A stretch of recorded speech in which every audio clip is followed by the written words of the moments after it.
Match 8 ಗೆಲುವು 3 ಸೋಲು 16 ಅಂಕ ಪಾಯಿಂಟ್ಸ್ ಟೇಬಲ್ನಲ್ಲಿ ಸೆಕೆಂಡ್ ಪ್ಲೇಸ್. ಹೀಗಿದ್ರೂ ಕೂಡ ಆರ್ಸಿಬಿಯ ಪ್ಲೇ ಆಫ್ಗೆ ಇನ್ನೂ ಕೂಡ ಅಧಿಕೃತವಾಗಿ ಸೆಲೆಕ್ಟ್ ಆಗಿಲ್ಲ. ಲೀಗ್ ಹಂತದಲ್ಲಿ ಇನ್ನೂ ಕೂಡ 3 ಮ್ಯಾಚ್ಗಳು ಬಾಕಿ ಇವೆ. ಇದೀಗ ಶುಕ್ರವಾರ ಲಕ್ನೋ ವಿರುದ್ಧ ತನ್ನ 12ನೇ ಪಂದ್ಯವನ್ನು ಆಡೋಕೆ ರೆಡಿಯಾಗಿದ್ದಾರೆ. ಈ ಪಂದ್ಯ ರೆಡ್ ಆರ್ಮಿ ಪಾಲಿಗೆ ಮೋಸ್ಟ್ ಇಂಪಾರ್ಟೆಂಟ್ ಆಗಲಿದೆ.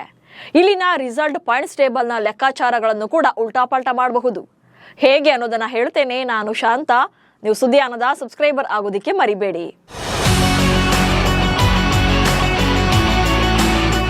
ಹಿಂದಿನ 17 ಸೀಸನ್ಗಳದ್ದೇ ಒಂದು ಲೆಕ್ಕ, ಈ ಬಾರಿಯ 18ನೇ ಸೀಸನ್ದೇ ಮತ್ತೊಂದು ಲೆಕ್ಕ.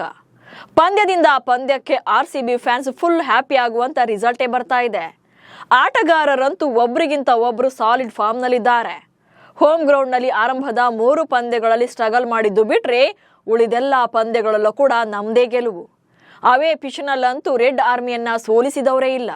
ಇದೀಗ ಮತ್ತೊಮ್ಮೆ ತವರಿನ ಹೊರಗೆ ಮ್ಯಾಚ್ ಅನ್ನ ಆಡೋಕೆ ರೆಡಿಯಾಗಿರುವಂತ ಆರ್ಸಿಬಿಗೆ ಲಕ್ನೋ ತಂಡ ಎದುರಾಗಲಿದೆ. ಪ್ಲೇ ಆಫ್ ರೇಸ್ ನಲ್ಲಿ ಉಳಿಯೋಕೆ ಒದ್ದಾಡ್ತಿರುವಂತ ಎಲ್ಎಸ್ಜಿಗೆ ಶುಕ್ರವಾರದ ಪಂದ್ಯ ಮಾಡು ಇಲ್ಲವೇ ಮಡಿ ಫೈಟ್ ಆಗಲಿದೆ. ಲಕ್ನೋ ಮಣಿಸಿದ್ರೆ ಆರ್ಸಿಬಿಗೆ play off ticket confirm. League ಹಂತದ 14 ಪಂದ್ಯಗಳ ಪೈಕಿ ಆರ್ಸಿಬಿ ಈ ಸೀಸನ್ ನಲ್ಲಿ ಈಗಾಗಲೇ 11 ಪಂದ್ಯಗಳನ್ನಾಡಿದೆ. ಬಟ್ ಈ ಆವೃತ್ತಿಯಲ್ಲಿ ಇದೇ ಮೊದಲ ಬಾರಿಗೆ ಲಕ್ನೋ ಮತ್ತು ಬೆಂಗಳೂರು ತಂಡಗಳು ಮುಖಾಮುಖಿ ಆಗ್ತಾ ಇವೆ. ಆರ್ಸಿಬಿ ಮತ್ತು ಲಕ್ನೋ ನಡುವಿನ ಪಂದ್ಯ ಮೇ 9ರಂದು ಅಂದ್ರೆ ನಾಳೆ ನಡೆಯಲಿದೆ. ಲಕ್ನೋದ ಏಕನಾ ಕ್ರೀಡಾಂಗಣದಲ್ಲಿ ಈ ಪಂದ್ಯ ನಡೆಯಲಿದ್ದು, ಈ ಪಂದ್ಯವನ್ನ ಗೆದ್ರೆ ಆರ್ಸಿಬಿ ಮತ್ತೆ ಟೇಬಲ್ ಟಾಪರ್ ಆಗಲಿದೆ. ಹಾಗೆ ಪ್ಲೇ ಆಫ್ ಸ್ಥಾನ ಕೂಡ ಕನ್ಫರ್ಮ್ ಆಗುತ್ತೆ.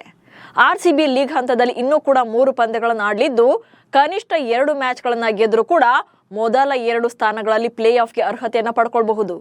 ಇದು ಫೈನಲ್ ಹಾದಿಯನ್ನ ಮತ್ತಷ್ಟು ಸುಗಮವಾಗಿಸುತ್ತೆ. 7ನೇ ಸ್ಥಾನದಲ್ಲಿರೋ ಲಕ್ನೋ ಪ್ಲೇ ಆಫ್ ಹಾದಿ ಕಠಿಣ.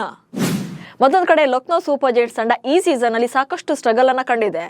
11 ಪಂದ್ಯಗಳನ್ನ ಆಡಿದ್ದು, ಈ ಪೈಕಿ 5ರಲ್ಲಿ ವಿನ್ ಆಗಿದ್ರೆ 6 ಪಂದ್ಯಗಳಲ್ಲಿ ಸೋಲನ್ನ ಕಂಡಿದೆ. 10 ಅಂಕಗಳೊಂದಿಗೆ ಪಾಯಿಂಟ್ಸ್ ಟೇಬಲ್ ನಲ್ಲಿ 7ನೇ ಸ್ಥಾನದಲ್ಲಿದೆ. ಲೀಗ್ ಹಂತದಲ್ಲಿ ಇನ್ನೂ 3 ಪಂದ್ಯಗಳು ಬಾಕಿ ಇದ್ದು, ಈ ಎಲ್ಲಾ ಮ್ಯಾಚ್ಗಳನ್ನ ಗೆದ್ದರೂ ಕೂಡ ಲಕ್ನೋಗೆ ಪ್ಲೇ ಆಫ್ಗೆ ಇರುವಂತ ಅವಕಾಶ ಸಿಗುತ್ತಾ ಅನ್ನುವಂತ ಅನುಮಾನ ಇದೆ. ಭಾನುವಾರ ನಡೆದಂತಹ ಪಂದ್ಯದಲ್ಲಿ ಪಂಜಾಬ್ ಕಿಂಗ್ಸ್ ವಿರುದ್ಧ ಸೋಲನ್ನ ಕಂಡಿರುವಂತ ಲಕ್ನೋ ಮುಂದಿನ 3 ಪಂದ್ಯಗಳಲ್ಲಿ ದೊಡ್ಡ ಅಂತರದಲ್ಲಿ ಗೆಲುವು ಸಾಧಿಸಿದ್ರೆ ಮಾತ್ರ ಪ್ಲೇ ಆಫ್ಗೆ ಅವಕಾಶವನ್ನ ಪಡ್ಕೊಳ್ಬಹುದು. ಆದ್ರೆ ತಂಡ ಬ್ಯಾಟಿಂಗ್ ಮತ್ತು ಬೌಲಿಂಗ್ ಪ್ರದರ್ಶನ ನೋಡ್ತಾ ಇದ್ರೆ ಅವರ ಪ್ಲೇ ಆಫ್ ಹಾದಿ ಕಠಿಣವಾಗ್ತಾ ಇದೆ. ಗೆಲುವಿನ ಜೊತೆ ನೆಟ್ ರನ್ ರೇಟ್ನು ಹೆಚ್ಚಿಸಿಕೊಳ್ಬೇಕು. ಆರ್ಸಿಬಿ ಲಕ್ನೋ ವಿರುದ್ಧ ಗೆಲ್ಲೋದ್ರ ಜೊತೆಗೆ ರನ್ ರೇಟ್ನು ಕೂಡ ಜಾಸ್ತಿ ಮಾಡಿಕೊಳ್ಳೋ ಚಾಲೆಂಜ್ ಇದೆ. ಈ ಟೂರ್ನಿಯಲ್ಲಿ ಭರ್ಜರಿ ಫಾರ್ಮ್ ನಲ್ಲಿರುವಂತ ಆರ್ಸಿಬಿ 11 ಪಂದ್ಯಗಳ ಪೈಕಿ 8ರಲ್ಲಿ ಗೆದ್ದು 3ರಲ್ಲಿ ಸೋಲನ್ನ ಕಂಡು 16 ಅಂಕಗಳೊಂದಿಗೆ ಪ್ಲಸ್ 0.482 ನೆಟ್ ರನ್ ರೇಟ್ನೊಂದಿಗೆ 2ನೇ ಸ್ಥಾನದಲ್ಲಿದೆ. ಇನ್ನು 16 ಅಂಕಗಳನ್ನೇ ಪಡೆದಿದ್ರು ಕೂಡ ಪ್ಲಸ್ 0.793 ನೆಟ್ ರನ್ ರೇಟ್ನೊಂದಿಗೆ ಗುಜರಾತ್ ತಂಡ ಅಗ್ರಸ್ಥಾನದಲ್ಲಿದೆ. ಸೊ ಟೇಬಲ್ ಟಾಪರ್ ಆಗೋಕೆ ಜಸ್ಟ್ ಗೆಲುವು ಮಾತ್ರ ಸಾಕಾಗೋದಿಲ್ಲ, ರನ್ ರೇಟ್ ಕೂಡ ಜಾಸ್ತಿ ಮಾಡಿಕೊಳ್ಬೇಕಾದಂತ ಸವಾಲು ಕೂಡ ಆರ್ಸಿಬಿ ಆಟಗಾರರ ಮುಂದಿದೆ. ಲಕ್ನೋ ವಿರುದ್ಧದ ಮ್ಯಾಚ್ ಅಲ್ಲಿ ಪ್ಲೇಯಿಂಗ್ 11 ನಲ್ಲಿ ಬದಲಾವಣೆ. ಲಕ್ನೋ ವಿರುದ್ಧದ ಮ್ಯಾಚ್ಗೆ ಆರ್ಸಿಬಿ ತಂಡದಲ್ಲಿ 2 ಬದಲಾವಣೆಗಳನ್ನ ಮಾಡಿಕೊಳ್ಳುವಂತ ಸಾಧ್ಯತೆ ಇದೆ. ಯಾಕಂದ್ರೆ ಸಿಎಸ್ಕೆ ವಿರುದ್ಧದ ಪಂದ್ಯದಲ್ಲಿ ಕಣಕ್ಕಿಳಿದಿದ್ದಂತ ದೇವದತ್ ಪಡಿಕ್ಕಲ್ ಗಾಯದ ಕಾರಣದಿಂದಾಗಿ ಈ ಸೀಸನ್ ನಿಂದಲೇ ಹೊರಗುಳಿದಿದ್ದಾರೆ. ಅವರ ಬದಲಿಗೆ ಮಯಾಂಕ್ ರನ್ನ ತಂಡಕ್ಕೆ ಸೇರಿಸಿಕೊಳ್ಳಲಾಗಿದೆ. ಹೀಗಾಗಿ ಈ ಬಾರಿ ಪಡಿಕ್ಕಲ್ ಬದಲಿಗೆ ಮತ್ತೋರ್ವ ಆಟಗಾರನ ಪ್ಲೇಯಿಂಗ್ 11 ನಲ್ಲಿ ಕಾಣಿಸಿಕೊಳ್ಳಲಿದ್ದಾರೆ. ಹಾಗಾದ್ರೆ ಲಕ್ನೋ ವಿರುದ್ಧ ಯಾರೆಲ್ಲ ಕಣಕ್ಕಿಳಿಯಬಹುದು, ಈ ಹಿಂದಿನ ಅವರ ಪರ್ಫಾರ್ಮೆನ್ಸ್ ಹೇಗಿತ್ತು ಈ ಸೀಸನ್ ಅಲ್ಲಿ ಅನ್ನೋದನ್ನ ನೋಡ್ತಾ ಹೋಗೋಣ. ಫಿಲ್ ಸಾಲ್ಟ್ಗೆ ವೈರಲ್ ಫೀವರ್ ಇರೋದ್ರಿಂದ ಆರ್ಸಿಬಿ ತಂಡದ ಪರ ಓಪನರ್ಸ್ ಆಗಿ ವಿರಾಟ್ ಕೊಹ್ಲಿ ಮತ್ತು ಜೇಕಬ್ ಬೆಥಲ್ ಇನ್ನಿಂಗ್ಸ್ ಅನ್ನು ಆರಂಭ ಮಾಡ್ತಾರೆ. ಕೊಹ್ಲಿ ಅಂತೂ ಓಪನರ್ ಆಗಿ ಈ ಸೀಸನ್ ಅಲ್ಲಿ ಸಾಲಿಡ್ ಫಾರ್ಮ್ ನಲ್ಲಿದ್ದಾರೆ. 11 ಪಂದ್ಯಗಳನ್ನ ಆಡಿರುವಂತ ಕೊಹ್ಲಿ 7 ಅರ್ಧ ಶತಕಗಳ ಸಮೇತ 505 ರನ್ಗಳನ್ನ ಕಲೆ ಹಾಕಿದ್ದಾರೆ. ಹಾಗೆ ಆರೆಂಜ್ ಕ್ಯಾಪ್ ರೇಸ್ ನಲ್ಲಿ 4ನೇ ಸ್ಥಾನದಲ್ಲಿದ್ದಾರೆ. 510 ಅಂಕಗಳನ್ನ ಗಳಿಸಿರುವಂತ ಸೂರ್ಯಕುಮಾರ್ ಯಾದವ್ ಫಸ್ಟ್ ಪ್ಲೇಸ್ ನಲ್ಲಿದ್ದಾರೆ. ಸೊ ಮತ್ತೆ ಆರೆಂಜ್ ಕ್ಯಾಪ್ಗೆ ಮುತ್ತಿಡೋಕೆ ಜಸ್ಟ್ 5 ರನ್ಗಳಷ್ಟೇ ಕೊಹ್ಲಿಗೆ ಅಗತ್ಯ ಇದೆ. ಇನ್ನು ಸಾಲ್ಟ್ ಬದಲಿಗೆ ಆಡ್ತಿರುವಂತ ಬೆಥಲ್ 2 ಮ್ಯಾಚ್ಗಳನ್ನಷ್ಟೇ ಆಡಿದ್ದಾರೆ. ಕಳೆದ ಸಿಎಸ್ಕೆ ವಿರುದ್ಧದ ಪಂದ್ಯದಲ್ಲಿ ಅರ್ಧ ಶತಕ ಬಾರಿಸಿದ್ರು. ಈ ಆವೃತ್ತಿಯಲ್ಲಿ ಆರ್ಸಿಬಿ ಪರ ಉತ್ತಮ ಪ್ರದರ್ಶನ ನೀಡ್ತಾ ಇದ್ದಂತ ದೇವದತ್ ಪಡಿಕ್ಕಲ್ ಆಡಿರುವ 10 ಪಂದ್ಯಗಳಲ್ಲಿ 2 ಅರ್ಧ ಶತಕಗಳ ಸಹಾಯದಿಂದ 247 ರನ್ಗಳನ್ನ ಬಾರಿಸಿದ್ರು. ಆದ್ರೆ ಬಲಗೈ ಮಂಡಿರಜ್ಜು ಗಾಯಕ್ಕೆ ತುತ್ತಾಗಿರುವಂತ ಅವರು ಟೂರ್ನಿಯಿಂದಲೇ ಹೊರಬಿದ್ದಿದ್ದಾರೆ. ಹೀಗಾಗಿ ಪಡಿಕಲ್ ಇಲ್ಲದ ಕಾರಣಕ್ಕೆ 3ನೇ ಕ್ರಮಾಂಕದಲ್ಲಿ ಕ್ಯಾಪ್ಟನ್ ರಜತ್ ಪಾಟಿದಾರ್ ಕಣಕ್ಕಿಳಿಯುವಂತ ಸಾಧ್ಯತೆ ಇದೆ. ಕ್ಯಾಪ್ಟನ್ ರಜತ್ ಪಾಟಿದಾರ್ 11 ಪಂದ್ಯಗಳನ್ನು ಆಡಿದ್ದು 239 ರನ್ಗಳನ್ನ ಕಲೆ ಹಾಕಿದ್ದಾರೆ. ಇನ್ನು 4ನೇ ಕ್ರಮಾಂಕದಲ್ಲಿ ಮಯಾಂಕ್ ಅಗರ್ವಾಲ್ಗೆ ಚಾನ್ಸ್ ಅನ್ನು ಕೊಡಬಹುದು. ಈ ಸೀಸನ್ ನಲ್ಲಿ ಮಯಾಂಕ್ಗೆ ಇದು ಫಸ್ಟ್ ಮ್ಯಾಚ್ ಆಗಲಿದೆ. ಇನ್ನು 5ನೇ ಕ್ರಮಾಂಕದಲ್ಲಿ ಆಲ್ರೌಂಡರ್ ಆಗಿರುವಂತಹ ಕೃನಾಲ್ ಪಾಂಡ್ಯ ಕಣಕ್ಕಿಳಿಯೋ ಸಾಧ್ಯತೆ ಇದೆ. ಆಲ್ರೌಂಡರ್ ಆಗಿರುವಂತಹ ಕೃನಾಲ್ ಪಾಂಡ್ಯ RCB ಪರ ಈ ಸೀಸನ್ ನಲ್ಲಿ 11 ಪಂದ್ಯಗಳನ್ನು ಆಡಿದ್ದಾರೆ. ಬ್ಯಾಟಿಂಗ್ ನಲ್ಲಿ 97 ರನ್ಗಳನ್ನ ಕಲೆ ಹಾಕಿದ್ರೆ ಬೌಲಿಂಗ್ ನಲ್ಲಿ 14 ವಿಕೆಟ್ಗಳನ್ನ ಬೇಟೆಯಾಡಿ ಮಿಂಚಿದ್ದಾರೆ. ಇನ್ನು 6ನೇ ಕ್ರಮಾಂಕದಲ್ಲಿ ವಿಕೆಟ್ ಕೀಪರ್ ಬ್ಯಾಟರ್ ಆಗಿರುವಂತ ಜಿತೇಶ್ ಶರ್ಮಾಗೆ ಅವಕಾಶ ನೀಡಬಹುದು. ವಿಕೆಟ್ ಕೀಪರ್ ಬ್ಯಾಟರ್ ಆಗಿರುವಂತ ಜಿತೇಶ್ ಶರ್ಮಾ ಈ ಸೀಸನ್ ನಲ್ಲಿ 128 ರನ್ಗಳನ್ನ ಕಲೆ ಹಾಕಿದ್ದಾರೆ. ಇನ್ನುಳಿದಂತೆ 7ನೇ ಮತ್ತು 8ನೇ ಕ್ರಮಾಂಕಗಳಲ್ಲಿ ಟಿಮ್ ಡೇವಿಡ್ ಹಾಗೆ ರೊಮ್ಯಾರಿಯೋ ಶೆಫರ್ಡ್ ಕಣಕ್ಕಿಳಿಯೋದು ಗ್ಯಾರಂಟಿ. RCB ಪರ ಅದ್ಭುತ ಫಿನಿಷರ್ ಆಗಿರುವಂತ ಟಿಮ್ ಡೇವಿಡ್ 186 ರನ್ಗಳನ್ನ ಕಲೆ ಹಾಕಿದ್ದಾರೆ. ಅದರಲ್ಲೂ ಈ ಸೀಸನ್ ನಲ್ಲೇ 16 4 ಮತ್ತು 14 ಸಿಕ್ಸರ್ಗಳನ್ನ ಸಿಡಿಸಿದ್ದಾರೆ.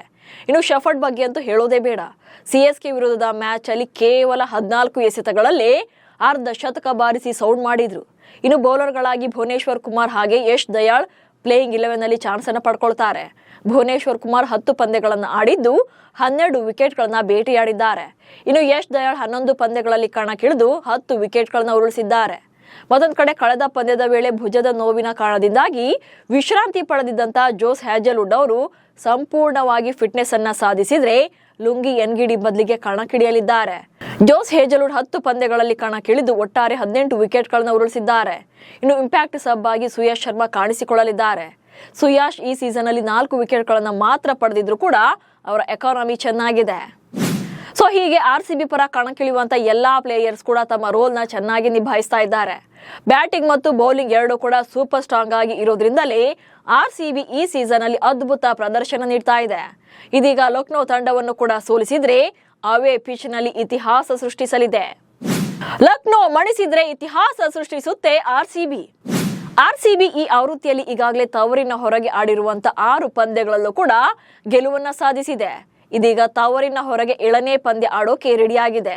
ಈ ಪಂದ್ಯದಲ್ಲಿ ಗೆಲುವನ್ನ ಸಾಧಿಸಿದ್ರೆ RCB ಇತಿಹಾಸವನ್ನ ಸೃಷ್ಟಿಸಲಿದೆ. ಯಾವ ತಂಡ ಕೂಡ ಈವರೆಗೂ ತವರಿನ ಹೊರಗಿನ ಎಲ್ಲಾ 7 ಪಂದ್ಯಗಳಲ್ಲೂ ಗೆದ್ದಿದ್ದೇ ಇಲ್ಲ. ಒಂದ್ ವೇಳೆ RCB ಈ ಸಾಧನೆ ಮಾಡಿದ್ರೆ ಹೊಸ ಇತಿಹಾಸ ಸೃಷ್ಟಿಯಾಗಲಿದೆ. IPL ನಲ್ಲಿ RCB ಮತ್ತು LSG ತಂಡಗಳು ಇದುವರೆಗೆ 5 ಪಂದ್ಯಗಳಲ್ಲಿ ಮುಖಾಮುಖಿಯಾಗಿವೆ. ಈ 5 ಪಂದ್ಯಗಳ ಪೈಕಿ RCB 3 ಮ್ಯಾಚ್ಗಳನ್ನ ಗೆದ್ದುಕೊಂಡಿದ್ರೆ LSG ತಂಡ 2 ಬಾರಿ ಜಯ ಗಳಿಸಿದೆ. ಸೊ ಶುಕ್ರವಾರದ ಪಂದ್ಯದಲ್ಲೂ ಕೂಡ ಲಕ್ನೋವನ್ನ ಮಣಿಸಿದ್ದೆ ಆದಲ್ಲಿ RCBಗೆ ಪ್ಲೇ ಆಫ್ ಟಿಕೆಟ್ ಕನ್ಫರ್ಮ್ ಆಗಲಿದೆ. ಇನ್ನು ಲಕ್ನೋ ವಿರುದ್ಧದ ಪಂದ್ಯದ ಬಳಿಕ RCB ಮತ್ತು SRH ತಂಡಗಳ ನಡುವೆ ಮೇ 13ರಂದು ಚಿನ್ನಸ್ವಾಮಿ ಸ್ಟೇಡಿಯಂನಲ್ಲಿ ಪಂದ್ಯ ನಡೆಯಲಿದೆ. ಆ ಬಳಿಕ ಲೀಗ್ ಹಂತದ ಕೊನೆಯ ಎದುರಾಳಿ ಕೋಲ್ಕತಾ ನೈಟ್ ರೈಡರ್ಸ್ ವಿರುದ್ಧ ಮೇ 17ರಂದು ಚಿನ್ನಸ್ವಾಮಿಯಲ್ಲೇ RCB ಪಂದ್ಯವನ್ನಾಡಲಿದೆ. ಒಂದ್ ವೇಳೆ ಈ 3 ಮ್ಯಾಚ್ಗಳಲ್ಲಿ ಗೆಲುವನ್ನ ಸಾಧಿಸಿದ್ದೆ ಆದಲ್ಲಿ RCB ತಂಡದ ಒಟ್ಟು ಪಾಯಿಂಟ್ಸ್ 22 ಆಗಲಿದೆ. ಈ ಮೂಲಕ ಅಂಕ ಪಟ್ಟಿಯಲ್ಲಿ ಅಗ್ರಸ್ಥಾನವನ್ನು ಅಲಂಕರಿಸಿ ಮೊದಲ ಕ್ವಾಲಿಫೈಯರ್ ಪಂದ್ಯವನ್ನು ಆಡಬಹುದು. ಸೊ ನಿಮ್ಮ ಪ್ರಕಾರ ಲಕ್ನೋ ತಂಡವನ್ನ RCB ಮಣಿಸುತ್ತಾ? ಪ್ಲೇಯಿಂಗ್ 11 ನಲ್ಲಿ ಯಾರೆಲ್ಲ ಆಡಬಹುದು ಅನ್ನೋದನ್ನ ಕಮೆಂಟ್ಸ್ ಮೂಲಕ ತಿಳಿಸಿ. ಹಾಗೆ ಸುದ್ದಿಯನ್ನು ಫಾಲೋ ಮಾಡಿ. ನಮಸ್ಕಾರ.